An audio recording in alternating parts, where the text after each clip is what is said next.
जब अधर्म अपनी चरम सीमा पर पहुंचता है और सृष्टि संतुलन खो देती है, तब भगवान विष्णु धरती पर अवतरित होते हैं।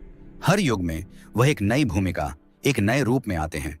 कभी मर्यादा पुरुषोत्तम राम, तो कभी चक्रधारी कृष्ण। यह है विष्णु के दशावतार की महागाथा, जहां हर अवतार धर्म की पुनर्स्थापना और ब्रह्मांड की रक्षा के लिए एक मिशन लेकर आता है। आइए इस दिव्य यात्रा की कहानी को करीब से जानें। नंबर 1, मत्स्य अवतार।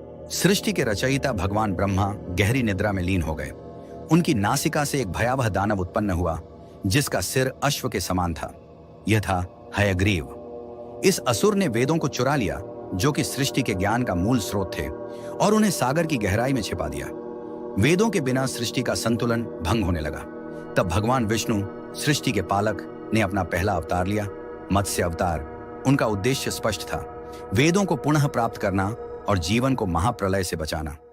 धरती पर राजा वैवस्वत मनु, एक धर्मनिष्ठ और तपस्वी राजा, समुद्र के तट पर कठोर तप कर रहे थे। एक दिन जब उन्होंने अपने हाथों में जल उठाया, तो उसमें उन्हें एक छोटा सा सुनहरा मछली का बच्चा दिखाई दिया। अचानक मछली ने बोलना शुरू किया, हे राजन, मुझे बचाओ, बड़े समुद्री जीव मुझे खा जाएंगे। मनु को दया आई और उन्होंने मछली को एक छोटे जलाशय में छोड़ दिया। लेकिन मछली तेजी से बढ़ने लगी। उसने तालाब को भर दिया, फिर नदियां भी उसके लिए छोटी पड़ गईं। अंत में जब मनु ने उसे समुद्र में छोड़ने का प्रयास किया, मछली ने अपना वास्तविक रूप प्रकट किया। मैं विष्णु हूं, सृष्टि का रक्षक। शीघ्र ही एक महाप्रलय आएगा जो पूरे संसार को निगल जाएगा। तुम एक विशाल नौका बनाओ, उसमें सभी प्रजातियों के पौधों और जीवों को लेकर सप्तर्षियों को साथ लो। मैं तुम्हारी रक्षा करूंगा और मार्गदर्शन करूंगा। भगवान की आज्ञा मानकर मनु ने एक विशाल नाव का निर्माण किया। 7वें दिन जब आकाश काले बादलों से ढक गया और घनघोर वर्षा होने लगी, पृथ्वी जल में डूबने लगी। मनु की नाव समुद्र की प्रचंड लहरों में डगमगाने लगी। तभी भगवान विष्णु ने मत्स्य के विशाल रूप में प्रकट होकर अपनी दिव्य आभा से संसार को आलोकित कर दिया। उन्होंने मनु को वासुकी नाग से नाव को अपने सींग से बांधने का निर्देश दिया। सागर की गहराइयों में उन्होंने हयग्रीव से युद्ध किया। यह युद्ध घोर और उग्र था। अंततः भगवान विष्णु ने अपनी असीम शक्ति से हयग्रीव का वध कर वेदों को पुनः प्राप्त किया। जब नाव हिमवान पर्वत पर आकर रुकी, तब मत्स्य अवतार ने मनु और सप्तर्षियों को धर्म और सृष्टि के चक्र का ज्ञान प्रदान किया। इस प्रकार भगवान विष्णु ने अपने प्रथम अवतार में जीवन को बचाया, धर्म की स्थापना की और यह सुनिश्चित किया कि सृष्टि का संतुलन बना रहे। पुनर्जीवन के इन जलधाराओं से विष्णु के 10 दिव्य अवतारों की पहली कथा शुरू हुई। लेकिन अराजकता कभी दूर नहीं थी और संसार को जल्द ही एक और रक्षक की आवश्यकता पड़ने वाली थी। नंबर 2, कूर्म अवतार। स्थिरता और धैर्य की कथा। महाप्रलय के बाद देवताओं और असुरों ने सृष्टि में संतुलन और शक्ति लौटाने का मार्ग खोजा। समाधान था समुद्र मंथन। यह दिव्य प्रयास अमृतत्व के अमृत को प्रकट करेगा, जो देवताओं और असुरों के बीच का संघर्ष समाप्त कर सकता था। मंथन के लिए मंदार पर्वत को मत्थानी और वासुकी नाग को रस्सी बनाया गया। लेकिन जैसे ही मंथन शुरू हुआ, मंदार पर्वत समुद्र में डूबने लगा। देवताओं और असुरों ने भगवान विष्णु से सहायता मांगी।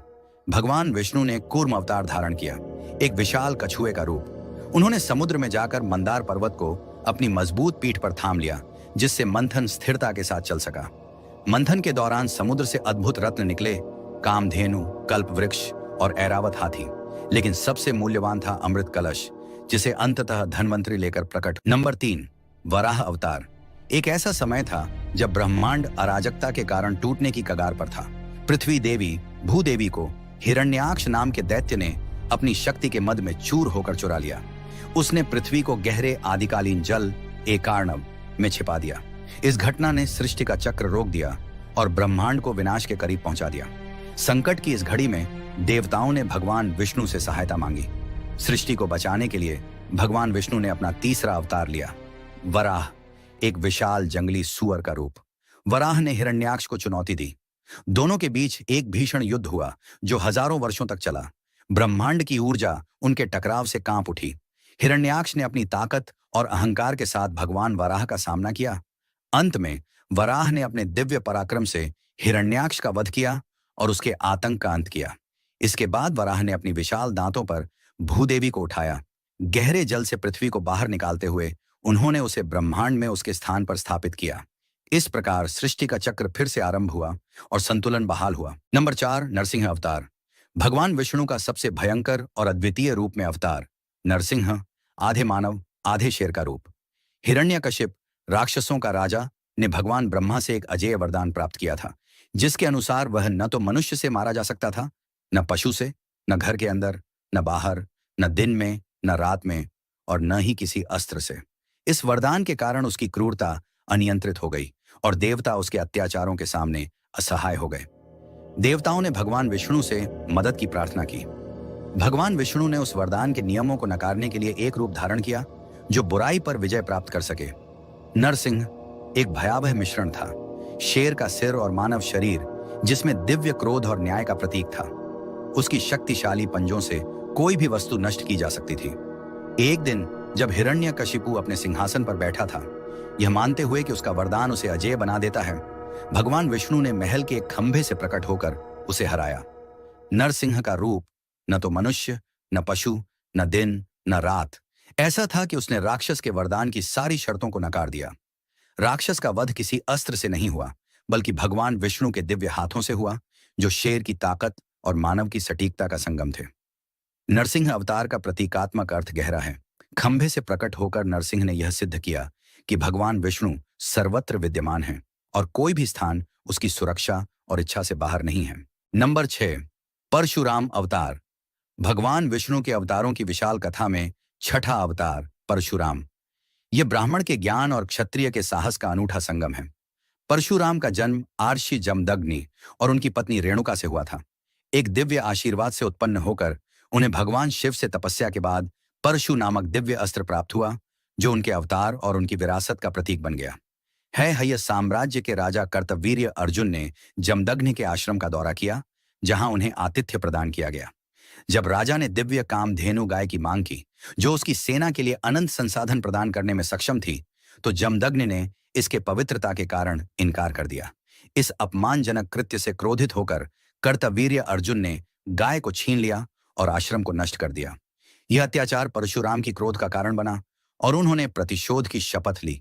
अपने दिव्य परशु के साथ परशुराम ने अकेले ही कर्तवीर्य अर्जुन और उसकी सेना का संहार किया और अपने पिता के अपमान का बदला लिया। लेकिन हिंसा का यह सिलसिला यहीं नहीं रुका। कर्तवीर्य अर्जुन के पुत्रों ने जमदग्नि को मार डाला, जिससे परशुराम का क्रोध और बढ़ गया। परशुराम ने क्षत्रिय जाति को समाप्त करने की शपथ ली और उन्होंने 21 बार पूरे क्षत्रिय वंश का नाश किया। उनके प्रतिशोध की हिंसा इतनी विकराल थी कि इससे 5 झीलें रक्त से भर गईं। जहां उनके दादा आर्षि अर्चिक ने हस्तक्षेप किया और उन्हें इस रक्तपात को रोकने के लिए विवश किया। परशुराम को चिरंजीवी माना जाता है और वह आज भी महेंद्रगिरी पर्वत पर तपस्या में लीन है। नंबर 5, वामन अवतार। सृष्टि के महान ताने बाने में जब दैत्यराज महाबली की बढ़ती शक्ति से ब्रह्मांड का संतुलन बिगड़ने लगा, भगवान विष्णु ने उसे पुनः स्थापित करने के लिए अवतार लिया। उनका 5वां अवतार वामन सबसे विशिष्ट और अद्भुत था। एक छोटा ब्राह्मण बालक, जिसके छोटे आकार के बावजूद उसका दिव्य उद्देश्य अत्यंत महान था। महाबली, एक धर्मात्मा राजा, ने स्वर्ग पर विजय प्राप्त की थी और अनगिनत शक्तियां अर्जित की थीं।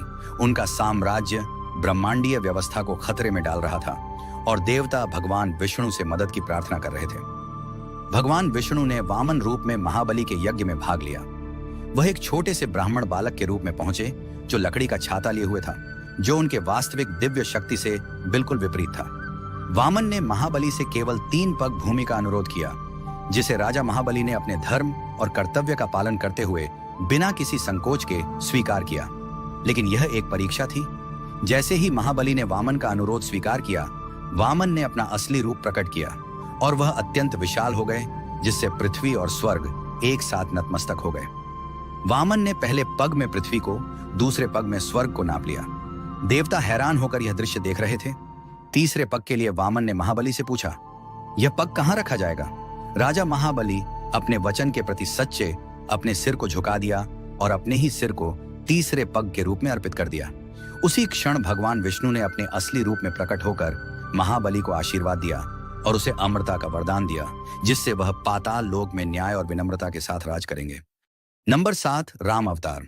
धर्म, साहस और कर्तव्य की महाकथा। भगवान विष्णु के 10 अवतारों में राम का अवतार विशेष रूप से आदर्श, साहस और धर्म के प्रतीक के रूप में प्रतिष्ठित है। उनकी कथा, जो कि महाकाव्य रामायण में समाहित है, केवल युद्धों की कहानी नहीं है, बल्कि यह एक गहरी शिक्षा है कर्तव्य, प्रेम और अडिग श्रद्धा की। राम अयोध्या के राजकुमार आदर्श पुरुष के प्रतिरूप थे, साहसी, बुद्धिमान, करुणामयी और अपने परिवार और राज्य के प्रति गहरे समर्पित। रावण के साथ युद्ध, जो एक असाधारण शक्ति का राक्षस था, हिंदू पुराणों में सबसे प्रतीकात्मक युद्धों में से एक है। यह केवल सीता के लिए संघर्ष नहीं था, बल्कि यह न्याय, धर्म और सृष्टि के संपूर्ण क्रम की रक्षा के लिए युद्ध था। राम के साहस, रणनीतिक कौशल और अपने प्रियजनों के प्रति अडिग श्रद्धा ने रावण को पराजित किया, और यह विजय आज भी दशहरा महोत्सव के रूप में मनाई जाती है। राम की कथा केवल एक नायक की गाथा नहीं है, वह आदर्श पुरुष का प्रतीक है। आदर्श पुत्र, आदर्श पति और निष्ठावान भाई। उनका जीवन निष्ठा, सम्मान, आदर और प्रेम के गुणों से परिपूर्ण था। राम का कर्तव्य के प्रति समर्पण और सत्य के प्रति निष्ठा उनके चरित्र की नींव है। नंबर 8, कृष्ण अवतार, धर्म, नीति और दिव्य मार्गदर्शन। भगवान विष्णु का 9वां अवतार कृष्ण के रूप में हुआ, जो द्वापर युग में उस समय प्रकट हुए जब संसार अशांति और अत्याचारों से घिरा हुआ था।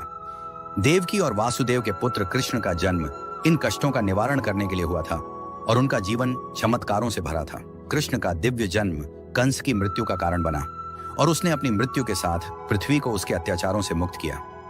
कृष्ण का बचपन चमत्कारों और लीला से भरा। वे वृंदावन के ग्वालों के साथ अपने आनंदपूर्ण खेल, राधा के प्रति अपने प्रेम और अपने भक्तों को मार्गदर्शन देने में भी प्रसिद्ध थे। हालांकि उनका सबसे महत्वपूर्ण कार्य महाभारत के युद्ध में हुआ। कुरुक्षेत्र की युद्ध भूमि पर ही कृष्ण ने भगवद गीता के रूप में अपनी अमूल्य शिक्षाएं दी। यह ग्रंथ वेदों की सभी शिक्षाओं का सार प्रस्तुत करता है, जिसमें धर्म, कर्तव्य, आत्मा की शाश्वतता और सच्चे आचार्य के मार्ग पर चलने का महत्व बताया गया है। कृष्ण की शिक्षाएं केवल सिद्धांतों तक सीमित नहीं थीं, बल्कि वे जीवन की वास्तविकताओं से गहरे रूप में जुड़ी हुई थीं। कृष्ण का चरित्र बहुपरक था। वे कभी मस्तीपूर्ण और चंचल थे, कभी बुद्धिमान और करुणाशील, और जब आवश्यकता पड़ी तो अत्यंत कठोर और निर्धारक भी। नंबर 9, बुद्ध अवतार। भगवान विष्णु के 9वें अवतार भगवान बुद्ध का जन्म सिद्धार्थ गौतम के रूप में हुआ था। विष्णु के अन्य अवतारों के विपरीत बुद्ध ने न तो दिव्य अस्त्र शस्त्र का प्रयोग किया और न ही अद्भुत चमत्कार दिखाए। इसके बजाय उन्होंने करुणा, आत्मज्ञान और विवेक की शक्ति को अपना माध्यम बनाया। सिद्धार्थ का जन्म शाक्य वंश के एक शाही परिवार में हुआ था, लेकिन जब उन्होंने राजमहल से बाहर निकलकर पहली बार बुढ़ापा, बीमारी और मृत्यु जैसे दुखद दृश्यों को देखा, तो उनका हृदय व्याकुल हो उठा। इन दृश्यों ने उन्हें जीवन और अस्तित्व के गहरे सत्य को समझने की जिज्ञासा से भर दिया। सिद्धार्थ ने अपना राजसी जीवन, परिवार और सभी भौतिक सुख संपत्ति त्याग दी और आत्मज्ञान की खोज में निकल पड़े। वर्षों की कठोर साधना और ध्यान के बाद बोधगया में पीपल के वृक्ष के नीचे उन्हें ज्ञान की प्राप्ति हुई और वे गौतम बुद्ध बोधि प्राप्त कहलाए। नंबर 10, कल्कि अवतार। भगवान विष्णु के 10वें और अंतिम अवतार कल्कि का अभी अवतरण होना शेष है। अधर्म के संहारक के रूप में जाने जाने वाले कल्कि कलयुग के अंत में प्रकट होंगे। उनका उद्देश्य अधर्म का नाश कर धर्म की पुनर्स्थापना करना होगा। पुराणों के अनुसार कल्कि एक शक्तिशाली योद्धा के रूप में पृथ्वी पर अवतरित होंगे। वे एक दिव्य सफेद घोड़े देवदत्त पर सवार होकर आएंगे। उनके हाथ में एक जलती हुई तलवार होगी, जो ईश्वरीय न्याय और शुद्धिकरण का प्रतीक है। उनका अवतार अधर्म के विनाश, भ्रष्ट व्यवस्थाओं के अंत और संसार को पाप के चक्र से मुक्त करने के लिए होगा।